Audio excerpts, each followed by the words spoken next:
कार्यक्रमाच्या निमित्ताने बोलवलं, आवर्जून मला आपण आमंत्रित केलं। मी आपल्या या उपक्रमाला खऱ्या अर्थानं मनापासूनच्या शुभेच्छा देईन।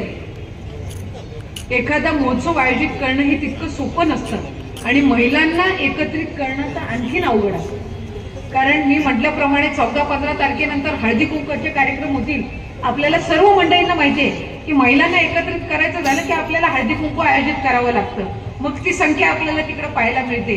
पण या महोत्सवाच्या निमित्ताने जवळपास 160 पेक्षा अधिक बचत गट यांना आपण त्या निमित्ताने रोजगाराची संधी मिळवून दिली। त्याच्याबाबत निश्चितपणाने पुढच्या कालावधीमध्ये याच्याही पेक्षा अधिक प्रतिसाद हा आपल्याला त्या निमित्ताने मिळावा। ज्यांचे स्टॉल्स आहेत त्यांना त्या निमित्ताने अधिकाधिक विक्री करण्याची संधी मिळावी। तसं पाहायला गेलं तर आज याच्यातल्या बऱ्यापैकी भगिनी लांबून पण आलेल्या असतील। तुम्हाला सगळ्या जणींना माहिती आहे की आज महायुतीच्या सरकारने एसटीच्या प्रवासाला महिलांना 50% सवलत दिलेली आहे। म्हणजे कदाचित एकदा तुम्हाला तालुक्याच्या ठिकाणी जायचं झालं तर तुम्ही घरातल्या पुरुषाला सांगू शकता की आज तुम्ही जाऊ नका, तुम्ही गेलात तर तिकीट महाग पडेल। मी जर एसटीने गेली तर तिकीट 50% कमी डिस्काउंट रेटमध्ये आपल्याला मिळेल। त्याच्यामुळे अधिकाधिक महिलांना मुख्य प्रवाहात आणण्यासाठी आपण काम करत आहोत। आज अर्चनाताई, माझी आपल्याला आणखीन एक विनंती राहील की यंदाच्या वर्षीपासून तुम्ही जिल्हा परिषदच्या उपाध्यक्ष म्हणून काम केलंय, मी जिल्हा परिषदचे अध्यक्ष म्हणून काम केलंय, आपण नेताजी जिल्हा परिषदचे अध्यक्ष म्हणून काम केलेलं आहे। जिल्हा परिषद हे मिनी मंत्रालयात असतं। तसं पाहायला गेलं तर आपले जे काही जिल्हा परिषदच्या शाळेतले विद्यार्थी आहेत यांना गणवेश आपण त्यावेळेला विशेष बाब म्हणून आपल्या प्रयत्नातून मंजूर करून दिलेले होते। यंदाच्या वर्षीपासून महायुतीच्या सरकारने निर्णय घेतलेला आहे की या शासकीय शाळांमध्ये जे गणवेश दिले जातील ते महिला बचत गटांकडून घेतले जातील। म्हणून माझी तर अर्चनाताई आपल्याला विनंती राहील की ज्या शिवण कामामध्ये ज्या महिला इंटरेस्टेड असतील, बचत गट असतील, त्यांना आपण अधिकाधिक ट्रेनिंग द्यावं। त्यांना आपण गणवेश शिवण्याची त्या ठिकाणी जर ट्रेनिंग दिली तर त्यांच्या माध्यमातून आपल्या जिल्हा परिषदच्या शाळांच्या मुलांना गणवेश हे यंदाच्या वर्षीपासून दिले। ते तुम्ही म्हटल्याप्रमाणे घरातला जो पुरुष आहे तो सांगेल तसं महिला मतदान करायच्या, पण आता त्यांच्याही लक्षात आलेलं आहे की असं नाही आहे। या स्वतःच्या इच्छेने स्वतःच्या डोक्याने त्या ठिकाणी मतदान करतात। एखादी गोष्ट त्यांना चुकीची वाटली तर ते नवऱ्यासमोर हो म्हणतील, पण आतमध्ये जाऊन करेक्ट कार्यक्रम करतात।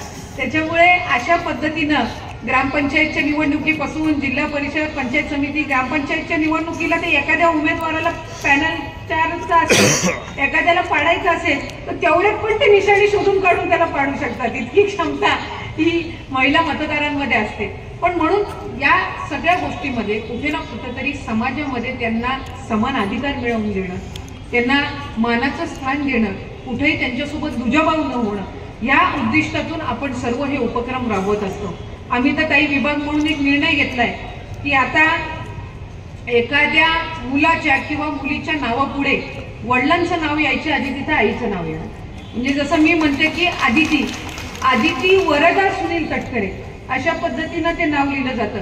हा साधारणपणे आपल्या विभागाचा त्या ठिकाणी निर्णय असणार आहे, जेणेकरून महिलांना सुद्धा जी माझी भगिनी खऱ्या अर्थानं त्या लेकराचं संगोपन करून त्याला लहानपणापासून मोठं करते, त्या लेकराची लेकरं झाली तरी पण हे लेकरू याला ती सांभाळत असते, त्याच्या नावापुढे आईचंही नाव असावं, तिलाही तो मान सन्मान मिळावा, या दृष्टीने आपण तो निर्णय त्या ठिकाणी घेत आहोत। आज महिला बचत गटाच्या अनेक जणी या ठिकाणी उपस्थित आहेत। साधारणपणे उमेदचे बचत गट असतात। उमेदच्या बचत गटांना आधी 15,000 फिरता निधी मिळायचा, तो आपण दुपटीने वाढवून आता महायुतीच्या सरकारने तो 30,000 केलेला आहे। आणि सीआरपीचं जे मानधन आहे ते 3,000 होतं, ते आता 6,000 वर केलेलं आहे। तशाच पद्धतीचा निर्णय आता आम्ही महावीमच्या बचत गटांसाठी ताई घेत आहोत। आणि त्याचबरोबर त्यांना चांगल्या पद्धतीचं प्रशिक्षण देणं, एकाच छताखाली महिलांसाठी ज्या वेगवेगळ्या योजना आहेत त्या उपलब्ध करून देण्याच्या दृष्टिकोनातून आपण मुख्यमंत्री महिला सशक्तीकरण अभियान हे राबवत आहोत। माझी तर ताई आपल्याला विनंती राहील की आज जसा आपण या ठिकाणी हा कार्यक्रम आयोजित केला तसे विभागाच्या ज्या वेगवेगळ्या योजना आहेत त्याचं एक प्रशिक्षण शिबिर आपण आपल्या पुढाकारातून त्या ठिकाणी आयोजित करावं आणि त्याला जे लागणारं सहकार्य आहे ते विभाग म्हणून आम्ही निश्चितपणाने करू। लेक लाडकी सारखी अतिशय महत्त्वाकांक्षी योजना ही महायुतीच्या सरकारने आणलेली आहे, ज्याच्यामध्ये जन्माला आलेली मुलगी ही पहिली असो अथवा दुसरी असो, तिच्या आधी एखादा मुलगा जरी जन्माला आलेला असेल किंवा नंतर तिला भाऊ जरी जन्माला आलेला असेल, तरीही केशरी आणि पिवळे कार्डधारक ज्या माझ्या भगिनी, ज्या चिमुकल्या भगिनी एप्रिल 2023 पासून जन्माला आलेल्या आहेत, त्यांना आपण 1 लाखापेक्षा जास्ती या योजनेअंतर्गत लाभ हा पुढच्या कालावधीमध्ये देणार आहोत। त्याचेही प्रस्ताव आम्ही तयार करत आहोत। अंगणवाडी सेविका आहेत, अंगणवाडी सेविकांचे विविध मागण्या, विविध प्रश्न आहेत। मी आवर्जून आज या निमित्ताने सांगू शकते, गेल्या 4-5 महिन्यामध्ये या खात्याची काही जबाबदारी घेतल्यापासून सर्वात महत्त्वाचा प्रश्न या अंगणवाडी सेविकांचा होता। राज्यामध्ये 13,000 अशा अंगणवाड्या होत्या ज्या मिनी अंगणवाड्या होत्या आणि ज्यांचं मूळ अंगणवाडीमध्ये, मेन अंगणवाडीमध्ये रूपांतर झालं नव्हतं। या 2 महिन्याच्या कालावधीमध्ये आपण 13,011 मिनी अंगणवाड्यांचं रूपांतर मूळ अंगणवाडीमध्ये केलेलं आहे। याच्यानी त्या ज्या अंगणवाडी सेविका मिनी अंगणवाडीच्या होत्या यांना पदोन्नती तर मिळालीच, पण तिथं मदतनीसची आणखी 13,000 जागा ह्या त्या निमित्ताने निर्माण झाल्या। 17,000 नवीन मदतनीस आपण त्या निमित्ताने यावेळेला नियुक्त करून घेतलेले आहेत। आपण लवकरच पुढच्या या 3 महिन्याच्या कालावधीत, 3 महिन्याच्या आतच या सर्व अंगणवाडी सेविकांना आपण स्मार्टफोन सुद्धा हे महायुतीचं सरकार त्या ठिकाणी देणार आहे।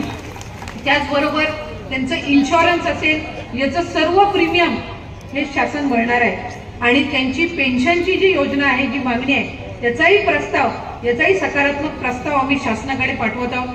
अनेकदा आंदोलन होत असतात, संप होत असतात। माझ्या अंगणवाडी सेविकांना, मदतनीस यांना विनंती राहत असते, कारण शेवटी तुमच्या माध्यमातून पुढची पिढी घडत असते।